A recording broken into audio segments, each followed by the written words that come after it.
Pinakain ni Jesus ang 5,000. Isang araw, si Jesus ay pumunta sa isang tahimik na lugar upang manalangin. Ngunit nang nalaman ng mga tao kung nasaan siya, sinundan siya ng napakarami sa kanila. Lalaki, babae, at bata ang pumunta upang makita si Jesus. Gusto nilang marinig ang kanyang mga salita at humingi ng kagalingan para sa kanilang mga sakit. Pagdating nila, nagulat si Jesus sa dami ng tao. Ngunit sa halip na magalit o magtago, naawa siya sa kanila. Pinagaling niya ang mga may sakit at tinuruan sila tungkol sa pagmamahal ng Diyos. Lumipas ang buong araw. Dumilim na. At ang mga alagad ni Jesus ay lumapit sa kanya. Sinabi nila, "Panginoon, gabi na at nasa malayong lugar tayo. Sabihin niyo sa mga tao na bumili na ng pagkain." Ngunit sinabi ni Jesus na hindi nila kailangang umalis. "Pakainin natin sila." Nagulat ang mga alagad. "Paano po namin sila pakakainin?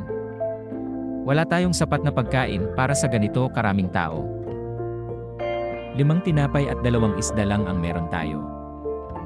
Ngumiti si Jesus at sinabi, "Ibigay niyo sa akin ang pagkain."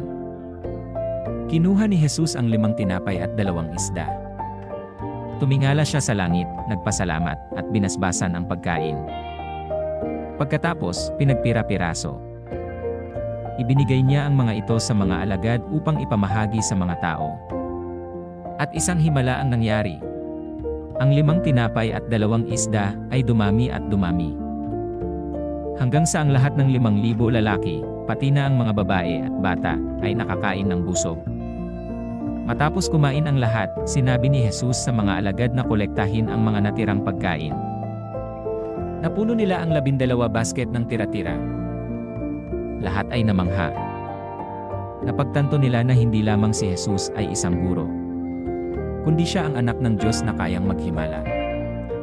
Aral ng kwento, ang Diyos ay nagmamalasakit sa ating mga pangangailangan. Kahit anong maliit na bagay na meron tayo, kayang palagin ng Diyos kung ibibigay natin ito ng buong puso. Palaging magtiwala sa Diyos, lalo na kapag may problema.